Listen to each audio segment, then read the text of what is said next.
Alright, hey guys, it's Editor Garrett here, and I did a dumb and moved my mic. I have my little mic that normally sits right here, and I had it all the way up and over there when I recorded this episode of Fairy Tales Review.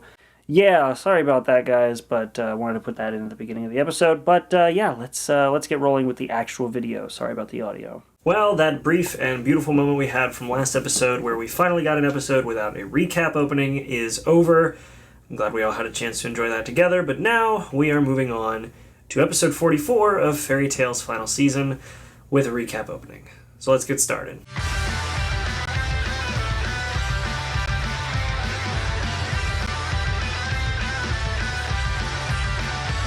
So things pick up as they were last episode with Agnologia chasing the Christina man. And so their plan is so far going as they more or less hoped. Agnologia is still closing the gap, even though they're going as fast as they possibly can. And yeah, that's kind of where we kind of leave off with the Christina for a moment, just because we don't really know what the plan's... Well, we know what the plan is, but we don't really know how it's going to go, and they're just kind of showing all of the trials and tribulations of getting to the rift in time to make this plan come to fruition. Though we also get a moment where Wendy points out that she knows but doesn't remember Anna. And it's actually kind of interesting because with Anna, she points out that the Dragon Slayers went through that time travel gate at such a young age that it's sort of like they know, but she's pretty certain all the rest of them, their memories are pretty foggy as well. Which means that they are probably not going to remember her and probably haven't for most of the series. Sorry, God, I have something just stuck in my chest. And Jalal seems to be taking the approach of many of the viewers of Fairy Tale, which is that he does not trust her and doesn't really understand why she's here. Urza is taking the position of the sympathetic Fairy Tale viewer like myself, who says, okay, I kind of get it, but, it's sort of like, don't trust her, but I do trust her because at this point we need to trust people, we need trust in people. Basically, the viewer saying this is all retcon, and the viewer saying, well, I get why they're doing it. But anyway, I just thought that would be funny to put that kind of thought process behind Urza and Jalal's view of Anna. But it's at this point that we are coming close to completing the plan, and we've got, of course, Ichia going, we're almost ready, man. And the calculations seem to be correct. Everybody, I think it's Hibiki is doing the calculations, planning on what's going to happen. They get the countdown. This actually felt fairly epic because I don't know why it felt so epic. Like it had more of an epic feeling to me than I think it had any right to. Because you can almost feel the tension building up as they're getting closer and closer, and they actually did a really good job of sort of building up the tension of these characters coming up on something that if this goes wrong, everything goes wrong, but they pull it off, they barrel roll around it, do a barrel roll. And once they barrel roll around it, poor Ichia bounces all over the place, everybody kind of holds on to whatever they can, except Ichia, who just bounces all over the place. Everybody's screaming, they make their way around the rift in time, and something completely unexpected happens. So they're all super happy that they didn't hit the rift in time, but Agnologia did. And then he flies right through the other side. And we discover that the rift in time is closing, and part of this, or at least I believe the main part of this, is due to Zeref closing it. So he's closing a rift in time while also fighting Natsu, or at least holding Natsu back, and alright, cool, I guess he is obviously very powerful, but I guess he's also omnipotent and omniscient and is able to control things that he only knows about but is nowhere near, and whatever. While we're talking about Zeref for a moment, we have probably one of the most epic moments of this entire season, and it's sort of like, it's more epic in the sense of the lead up that it stands for, and less about the epicness of the actual scene, if you get what I mean. What it stands for and what it could potentially mean is awesome. What actually happened in the episode, if you just look at it at face value, isn't so awesome. We'll get into that in a minute, but let's get back to the group who's flying on the Christina. So because Agnologia flew right on through the rift in time and has now caught the Christina, they are going to get taken down because he is just holding on and probably, I mean, if I were him, I would have just ripped the ship apart when I had the chance, but apparently that's not good enough. Plus, I don't know why he didn't just, like, blast them out of the sky with, like, a some sort of dragon roar, but whatever. But in order to get him off the ship, they destroy the lacrima that keeps the dragon slayers from getting motion sick. Poor Wendy, of course, immediately falls to it. And Acnologia is forced to let go because he's still a dragon slayer, so he still ends up not being able to manage himself and throws up and falls off the ship. That was kind of funny to watch, actually. Then once that group is freed from Acnologia's grip, we skip to Happy, Lucy, and Gray, who are still sitting on a park bench. There's a lot of nodding in this episode, or at least two very distinct points where all these characters nod at one another.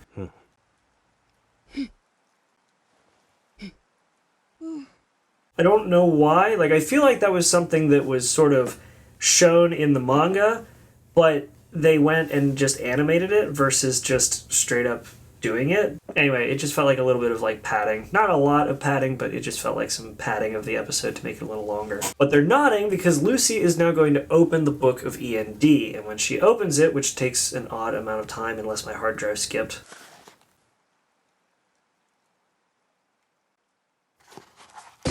that took way longer than it should have to open the book. Anyway, the book gets opened, all this text flies out, and we see that this is basically the story of END, the writing of END, all flying all over the place. And I just want to say, based on the preview of last episode, I was kind of right. But there's also apparently some sort of side effect that I didn't think of that is going to happen. We'll get to that in a minute. So all the text flies out, they're trying to piece together what it is, and now we are back to Natsu and Zeref, and Mavis finally shows up to join the fight when she actually really doesn't join the fight at all. And Natsu's still being restrained by Zeref's magic, and this is probably just one of the coolest things in this episode, period. So while Mavis is trying to talk with Zeref, Natsu goes Dragon Force mode, and we get the Dragon Force music, which we haven't heard, if I remember correctly. I don't think we've heard this music since the Grand Magic Games. Oh my god. This was so cool because they're using the old soundtrack, they're using the old music, and they're putting it into the final episode, so that way with the stuff we're seeing in the final episode, there's this sort of mental connection for longtime viewers that takes us back to the earlier seasons for sort of like a payoff for, I guess, the amount of time we've spent watching this show. Almost 10 years at this point, and I love it. But then for some reason it's cut up with this sort of mid-title card, which I kind of expected at some point, and then this really trippy moment of Zeref and Mavis walking through a lake of some kind. I'm assuming that that's the way, like maybe that's where August was made. I don't know. But then we get a full reveal of Natsu in Dragon Force mode, and oh my god, just listen to it.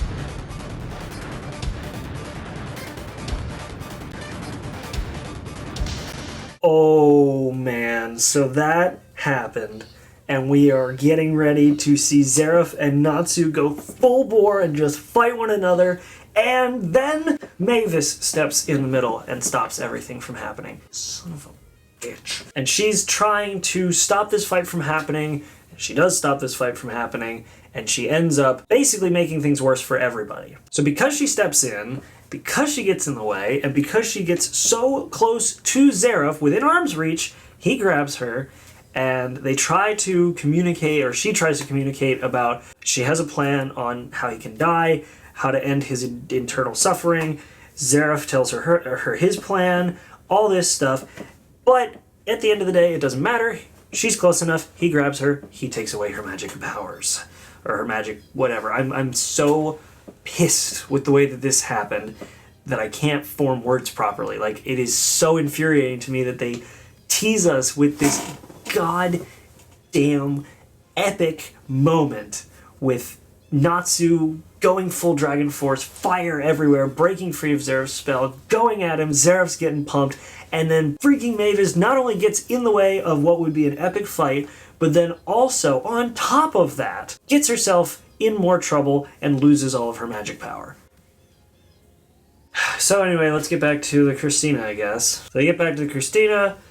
Anna says that she needs Urza to buy them some time because Anna's got a plan because she is a celestial wizard, so she's going to reopen the rift in time, and Jalal decides to go in Urza's place. whatever. He goes out, and we don't know what's going to happen yet, but he goes out, and I'm assuming is going to try to fight Acnologia in vain, mind you, because nobody's fought Acnologia and actually been successful. I mean, Gildarts is a perfect example, but yeah. And to a lot of people, we kind of already know what the end goal with Acnologia is, but he's still following them because he wants to kill Wendy, because he wants to slay all dragons, and so that's sort of what he's aiming for. And then we get back to the fight that never was between Zeref, Natsu, and we still got Mavis getting drained of her magic powers, and Zeref explains to her his entire plan of going back and reliving all these happy times and killing Acnologia before he gets too powerful and not becoming immortal so he can die.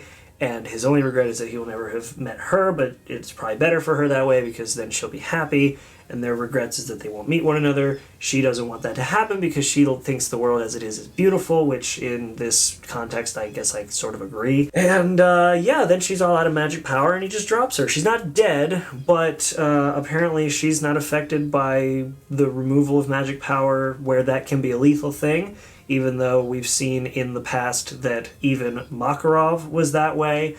We see that Natsu was... Well, they thought Natsu was that way. It was actually something else. Point is, every time magic power has been completely removed from somebody in this series, we have this long, drawn-out sort of like they're dying because they don't have enough magic power left in them moment. Heck, even freaking Lucy's mom died because she had so much magic power pulled from her in order to open the gate. So, whatever. I guess Mavis... Oh, wait a minute.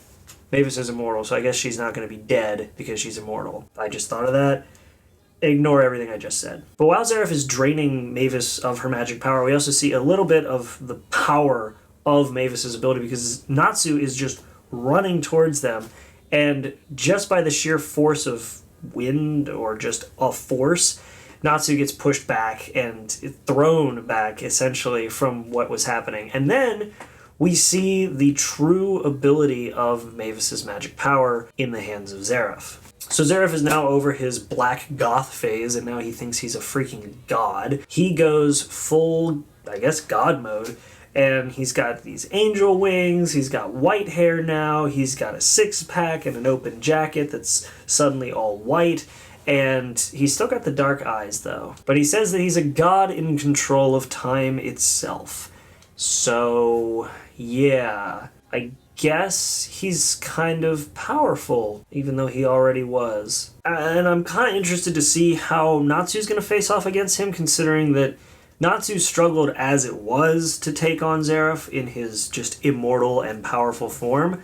So my thought, my worry, my wonder is how powerful is Zeref now actually, and because we didn't get to see a fight between standard Zeref and Dragon Form Natsu, what is that going to be like when Dragon Force Natsu goes after God Zeref? What's going to happen? I actually really want to know, and thankfully, Mavis is not going to step in the middle anymore, so we're going to have to wait till next episode to see how that goes, but I guess we will, I guess we'll have to wait till then. I got really worked up in this episode's recording session. Now, for the last bit of the review, I said earlier that I was going to talk about how I was kind of right about my guess on what Lucy holding on to that book would be like what she could do to help Natsu. So what we see in the ending here on the little end slate is that she appears to be actually writing things in the book. So I was kind of right. She can write into the book of END and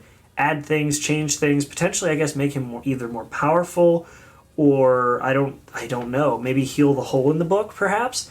And so we see that, and I was right in that regard. But we see a side effect, which appears to be that by her writing in a demon book of Zeref, these like vein things start to kind of show up along the side of her face. So I'm wondering if that is something like demonic affecting her, or if it's something fire related affecting her. I don't know, but it looks like it seems to be the same text look, or the same look as the text coming out of the book. So I'm going to guess that it's probably some sort of like demon thing. And we also see Jalal doing his like fly around thing. Presumably he's gonna be calling upon, what is it, the chariots, whatever, star chariot, whatever that one ability is that he calls upon with the stars. He might be using that on Acnologia, but that might not work out too well because Acnologia can just eat magic. And we have Natsu doing a full power, full force swing at God Mode Zeref. And I want to see the lead up to that because, oh my god, God Force, God Mode Zeref versus Dragon Force Natsu is probably going to be one of the most epic moments. And that's what I was saying with Zeref turning God Mode.